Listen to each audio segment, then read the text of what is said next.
മറ്റൊരു എൻട്രൻസ് ക്ലാസ്സിലേക്ക് എല്ലാവർക്കും സ്വാഗതം. ഞാനിപ്പോൾ എടുത്തേക്കുന്ന ക്വസ്റ്റ്യൻ വളരെ ഇമ്പോർട്ടൻ്റ് ആയിട്ടുള്ള ഒന്നാണ്. കുട്ടികളാരും അങ്ങനെ പഠിക്കാത്ത ഒരു ടോപ്പിക്കാണ് നമ്മുടെ സീക്വൻസസ് ആൻഡ് സീരീസ് +1 നമുക്ക് കൂടുതലും പരിചയം +2 കാരണം നമുക്കത് നല്ലപോലെ പഠിച്ച് ഇപ്പോൾ എക്സാമൊക്കെ എഴുതി നിൽക്കുന്ന സമയമായതുകൊണ്ട് അതിനുള്ളിലുള്ള ക്വസ്റ്റ്യൻസുകൾ ഇങ്ങനെ പഠിക്കാൻ താല്പര്യപ്പെടും. ബട്ട് നമുക്ക് അത് മാത്രമല്ല, +1നെയും അതേപോലുള്ള ഇമ്പോർട്ടൻസിനാണ് എക്സാമിന് വരുന്നത്. അതുകൊണ്ട് നിങ്ങൾ അങ്ങനത്തെ ക്വസ്റ്റ്യനും നല്ലപോലെ പഠിച്ചോണം. ഈ സീക്വൻസ് ആൻഡ് സീരീസിൽ പല ടൈപ്പ് ഒത്തിരി ക്വസ്റ്റ്യൻസ് ഉണ്ട്. നോക്കിക്കേ, ഇതുണ്ട് സം ടു ഇൻഫിനിറ്റി. നമുക്ക് സാധാരണ സം ടു ഇൻഫിനിറ്റി എന്നുള്ള ടൈം കാണാറില്ല. Sum to infinity of a GP എന്ന് നമുക്ക് പഠിക്കാനുള്ളത് കേട്ടോ. Sum to infinity of geometric progression formula is a/1 - r. ഇതാണ് first term divided by 1 - common ratio. പക്ഷേ ഇതൊരു GP അല്ല ഇപ്പോൾ എന്ന് പറഞ്ഞാൽ. നോക്കിക്കേ, ഇത് GP ആണ് നോക്കാൻ നമുക്കറിയാം. സെക്കൻഡ് ടൈം ബൈ ഫസ്റ്റ് ടൈമും തേർഡ് ടൈം ബൈ സെക്കൻഡ് ടൈമും ഒന്നും ഈക്വൽ അല്ല. അതുകൊണ്ട് എന്താ പറയുക, കോമൺ റേഷ്യോ ഒന്നും കറക്റ്റ് അല്ല. അതുകൊണ്ട് ഇപ്പോൾ GP അല്ല. അപ്പോൾ ഇതിനെ നമ്മൾ എന്താക്കണം, GP ആക്കിയിട്ടാണ് ചെയ്യേണ്ടത്. ഇതിൻ്റെ ഒരു പ്രത്യേകത ഉണ്ട്. 1, 4, 7 ന്യൂമറേറ്റർ ഉണ്ട്, ഒരേപോലെ കൂടി പോവാം. 1 + 3 4, 4 + 3 7, 7 + 3 3. ഡിനോമിനേറ്റർ പക്ഷേ കുഴപ്പമില്ല, 5, 5² 5. അപ്പോൾ ഇതിനെ GP ആക്കണം. അപ്പോൾ ഇതൊക്കെ ഇത്തിരി ബുദ്ധിമുട്ടുള്ള ക്വസ്റ്റനാണ്. അപ്പോൾ നമ്മൾ നല്ലപോലെ വർക്ക് ചെയ്തെങ്കിൽ മാത്രമേ ഇതിനൊക്കെ നമുക്ക് ആൻസർ ചെയ്യാൻ പറ്റുള്ളൂ. നല്ലപോലെ പണിപ്പെടണം. ഓക്കെ, സ്റ്റാർട്ട് ചെയ്യാം.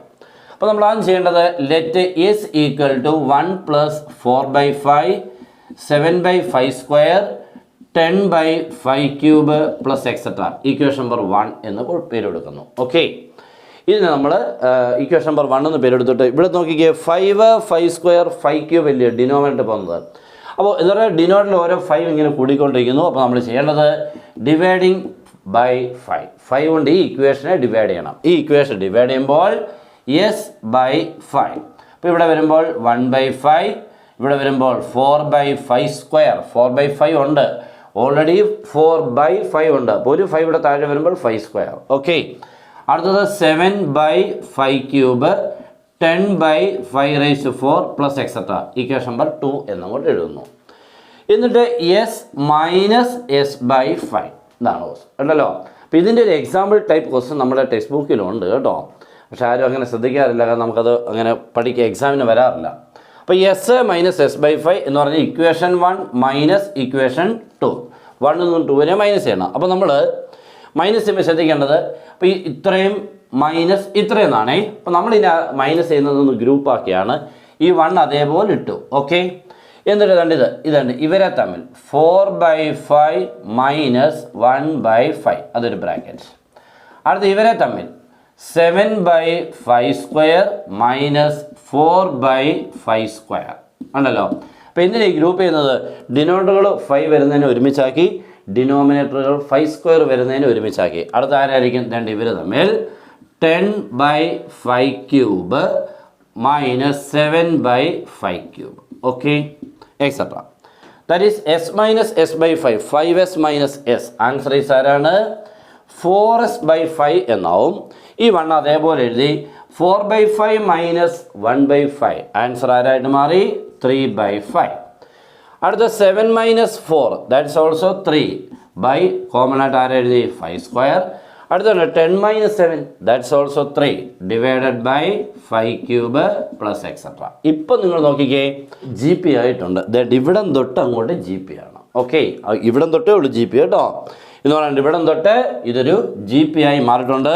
That is 1 + a/1 - r. ഇവിടെ വെച്ചാൽ നമുക്ക് GPയുടെ ഫോർമുല ഉപയോഗിക്കാൻ പറ്റുന്നത്. ദാറ്റ് ഈസ് 1 + a എന്ന് പറഞ്ഞാൽ ഇവിടെ എത്രയാണ്, first time. That is 3/5 / 1 - r. r എന്ന് പറഞ്ഞാൽ 3/5² / 3/5. ഇങ്ങനെ 3/5² divided by 3/5. That is 3/5² into 5/3 cancel, 5 cancel, 1/5 common ratio. Okay, അപ്പോൾ 1 - 1/5 ആൻസർ വരുമ്പോൾ 1 + 3/5 ഡിവൈഡഡ് ബൈ 1 - 1/5 ബിക്കംസ് ആരാണത്, 4/5.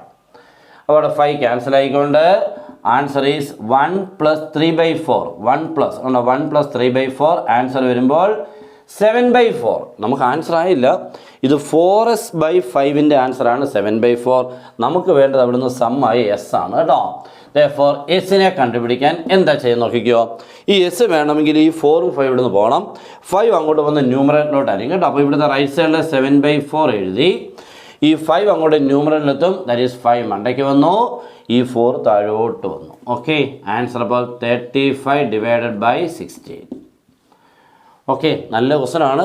ഇത്രയൊക്കെ ചെയ്യണം. ഇത്രയൊക്കെ ചെയ്തെങ്കിലേ നമുക്ക് ആൻസർ കിട്ടുള്ളൂ. അപ്പോൾ ഇത്തിരി ടഫായിട്ടുള്ള ക്വസ്റ്റൻസുകൾ ചെയ്ത് പഠിക്കാതെ എളുപ്പമുള്ളതിനെ മാത്രം പഠിച്ചുകൊണ്ടൊന്നും ഇത് നല്ലൊരു റാങ്ക് കിട്ടണമെന്നും പ്രതീക്ഷ കിട്ടില്ല. നല്ല പോലെ അടിപൊളിയായിട്ടുള്ള കഷ്ടപ്പാടായിരിക്കണം. ഓക്കെ.